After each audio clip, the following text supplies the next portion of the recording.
All welcome back to Yashaswini Vamshika cooking and tips అని. మన ఇంట్లో ప్రతి ఒక్క వస్తువు దేనికి ఒక దానికి ఉపయోగపడుతూనే ఉంటుంది. కాకపోతే మనం ఏం చేస్తామంటే ఇవే ఉందిలే అనవసరం అని చెప్పి పక్కన పడేసుకుంటూ ఆన్లైన్లో కొన్ని వేలు పెట్టేసి మనకు ఇంట్లో డెకరేషన్ ఐటమ్ అయితే కొంటూ ఉంటాం కదండి.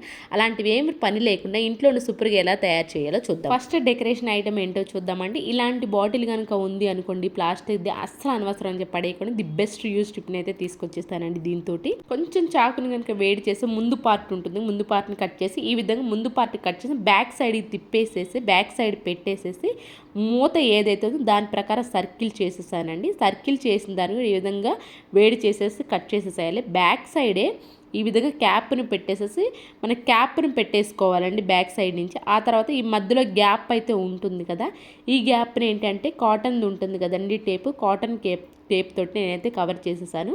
బ్యాక్ సైడ్ కూడా ఈ విధంగా కవర్ చేశాను. తర్వాత అల్యూమినియం ఫాయిల్ అయితే తీసేసుకున్నాను. మీకు ఇన్ కేస్ అల్యూమినియం ఫాయిల్ కనుక లేదు అనుకోండి, ఏదైనా సరే కానివ్వండి, కాటన్ ఉంటుంది కదా, అనవసరమైందని ఇంట్లో బ్లౌజ్ క్లాత్లు కానివ్వండి, అనవసరమైంది ఏదైనా ఉంది కొంచెం ఫ్లవర్ టైప్లో ఉంది అనుకోండి, దాన్ని కూడా తీసుకోవచ్చండి. ఇక్కడ నేను మనకి అల్యూమినియం ఫాయిల్ తీసుకుని ఈ విధంగా క్రష్ అయితే చేసేసాను. క్రష్ చేసినప్పుడు చాలా జాగ్రత్త అండి, మనకు క్రషింగ్ కాబట్టి త్వరగా చిరిగిపోయే ఛాన్స్ ఉంది. చాలా స్లోగా అయితే తీసేసుకోవాలి, ఈ విధంగా ఓపెన్ చేసుకోవాలి. క్రషింగ్ చేసిన దాన్ని ఈ విధంగా గ్లూ పెట్టేసి అంటించేసేసానండి. అంటించేసుకున్న తర్వాత మధ్యలో గ్యాప్ అయితే ఉంటుంది కదా, ఈ గ్యాప్ దగ్గర ఏంటి అని అంటే మీరు మనకి ఊలు ఉంటుంది కానీ ఊలు కానివ్వండి, లేదంటే పురికొస ఉంటుంది కదండి, పురికొస పెట్టేసి మీరు ఈ విధంగా మధ్యలో కూడా చేసేసుకోవచ్చు అండి. నేను డైరెక్ట్గానే వదిలేసాను అక్కడ. ఆ తర్వాత నాకు ఇక్కడ ఇలాంటి కవర్స్ అయితే ఇంట్లో కూడా అవైలబుల్లో ఉంటాయి కదండి, ఈ కవర్ని అయితే తీసేసుకున్నాను, కొంచెమే తీసేసుకున్నాను. ఎక్కడైతే మనకి క్యాప్ దగ్గర ఉంటుంది, క్యాప్ని ఈ విధంగా గ్లూ పెట్టేసి అంటించేసేసాను. చూడండి, మనకి రూపాయి ఖర్చు లేకుండా ఇంట్లో ఉన్న అనవసరమైన పక్కన పడేసి దాంతో మనకి ఫ్లవర్ వాజ్ని ఇంట్లో ఈజీగా తయారు చేసుకోవచ్చండి. దీన్ని మన డ్రెస్సింగ్ టేబుల్ దగ్గర కానీ, కొంతమంది నైట్ బెడ్ లైట్ ల్యాంప్స్ ఉంటాయి కదా, ల్యాంప్స్ దగ్గర ఇంకా పెట్టేసుకున్నామే అనుకోండి, మనకి ఫ్లవర్ వాజ్ అనేది ఇంట్లోనే తయారు చేసుకోవచ్చు. అండ్ నెక్స్ట్ వచ్చేసి కూడా ఖచ్చితంగా ది బెస్ట్ టిప్ అండి, ట్రైపాడ్స్కి వచ్చిందండి. ఇది ఇలాంటి పొడవాటి మీకేంటి అంటే ఇంట్లో బాటిల్స్కి వచ్చినా కానివ్వండి, లేదంటే ఇలా ట్రైపాడ్స్ ప్యాడ్కి వచ్చినా కానివ్వండి, స్టాండ్కి వచ్చినా కానివ్వండి, అనవసరం అని చెప్పి దీన్ని పక్కన పడేస్తూ ఉంటాం.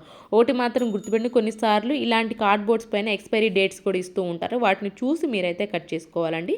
అనవసరం అని చెప్పి పడేసుకోండి. ఈ విధంగా అయితే సూపర్ యూజ్ఫుల్ టిప్ అండి ఇది. ఈ విధంగా 2 పార్ట్స్గా అయితే చేసేసుకున్నాను అండి. ఖచ్చితంగా మీకు ఒకటి గుర్తుపెట్టుకోండి, ఇక్కడ బ్యాక్ సైడ్ అనేది ఖచ్చితంగా 2 క్లోజ్డ్లోనే ఉండాలి. నేను ఇక్కడ ఏంటంటే ఇది క్లోజ్డ్లో లేదండి, అందుకని చెప్పేసి నేను గ్లూ పెట్టి అంటించేస్తున్నాను. మనకి ఇంకా అడుగునేది కొంచెం స్ట్రాంగ్గా ఉండాలంటే సేమ్ అదే కార్డ్బోర్డ్ని ఈ విధంగా కొంచెం అయితే కట్ చేసుకున్నాను నేను. ఇవి 2 రెడీ అయిపోయింది. సేమ్ ఈక్వల్ సైజులో అయితే ఉండాలండి వీటిని. అండ్ అలానే నెక్స్ట్ కార్డ్బోర్డ్ వచ్చేసి తీసుకున్నానండి. ఇది నెక్స్ట్ కార్డ్బోర్డ్ ఏంటి తీసేసుకొని మనకి ఈ 2 ఒకే ఆ కార్డ్బోర్డ్ పైన పట్టాలి, అంత కార్డ్బోర్డ్ అయితే తీసేసుకున్నానండి. ఈ షేప్ అయితే రావాలి. నాకు ఇక్కడ ఏంటంటే నేను మిర్రర్ తీసుకున్నానండి. పగిలిపోయింది ఏదైనా ఉంది అనుకోండి, అద్దం ఏంటి మనం అనవసరం అని చెప్పేసి దీన్ని కూడా పడేస్తాము. ఇప్పుడు దీన్ని కూడా రీయూజ్ ఎలా చేయాలో చూద్దామండి. మనం కామన్గా అద్దాలు పడేస్తూ ఉంటాం కదా, దాని బ్యాక్ సైడ్ వచ్చేదాన్ని కూడా చాలా నీట్గా వాడేసుకోవచ్చు అండి మనం ఇప్పుడు. ఈ విధంగా నేను ఇక్కడ ఏంటంటే ప్లాస్టిక్ కవర్ అయితే ఉంటుంది కదండి, ఈ టైప్లో వచ్చేది, ఈ ప్లాస్టిక్ కవర్ని అయితే యూజ్ చేస్తున్నాను. దీనికి అంటించేసాను, గ్లూ పెట్టించేసేసి అంటించేసాము అనుకోండి, చాలా స్ట్రాంగ్గా ఉంటుందండి. మీరు ఇలాంటి కవర్ కనుక లేదు అనుకోండి, కాటన్ క్లాత్ ఏదైనా కొంచెం ఇలాంటి ఫ్లవర్స్ ఉన్నాయితే వాడేసుకోవచ్చు అండి, ఏం పర్లేదు ఇలాంటి కవర్స్ లేకపోయినా. అండ్ అలానే ఇంకో కవర్ అయితే కావాలి, దీనికి కాంబినేషన్ కలర్ అయితే కావాలి. దీనికి ఏంటంటే ఇది ఇందాక కట్ చేసేసాను కదా, నేను కార్డ్బోర్డ్ని ఈ సైజులో అయితే కట్ చేశాను. మీరు బ్యాక్ సైడ్ మిర్రర్ లేకపోయినా పర్లేదండి, అలా షేప్ కట్ చేసుకోవచ్చు. మీరు షేప్ డ్రా చేసుకొని కట్ చేసుకోవచ్చు. మనం ముందుగానే కవర్ అంటించేసేసాము కదా, దాటిని పక్కన పెట్టేసాము. ఎక్కడైతే మిర్రర్కి ఉంటుందో కార్డ్బోర్డ్ బ్యాక్ సైడ్, దానికి కూడా ఈ కలర్ కవర్ని అయితే తీసేసుకున్నాను. చూడండి, బ్యాక్ సైడ్ మనకి ఈ 2 పట్టాలండి, ఆ విధంగా అయితే నేను గ్లూ పెట్టి అంటించేసాను. ఇక్కడ నాకు బ్యాక్ సైడ్ మిర్రర్ ఉంది కాబట్టి చిన్న హోల్ అయితే చేసేసుకున్నాను. మీరు డైరెక్ట్గా కార్డ్బోర్డ్ కూడా పెట్టేసుకోవచ్చు అండి.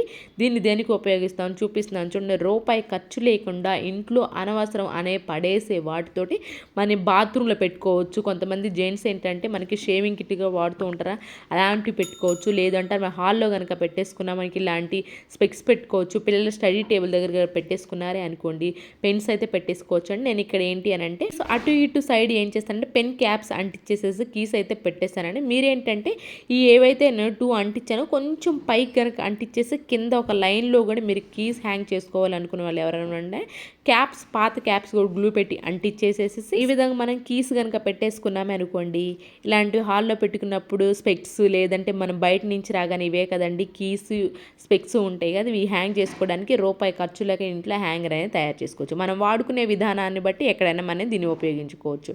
చూసారు ఎంత నీట్గా ఉంది. ఎవరికైనా యూస్ఫుల్గా అనిపిస్తే మాత్రం ఇదైతే ట్రై చేయండి, మీకు కూడా సాటిస్ఫాక్షన్ అయితే ఉంటుంది. ఐ హోప్ ఇదైతే నచ్చిందనే అనుకుంటున్నాను. నచ్చితే కనుక ప్లీజ్ లైక్ చేయండి, షేర్ చేయండి, సబ్స్క్రైబ్ చేసుకోవడం మాత్రం అసలు మర్చిపోకుండా ఉండాలని. ఏది మీకు బాగా నచ్చింది అనేది కూడా కమెంట్ బాక్స్లో కమెంట్ చేయండి. Thank you so much for your watching.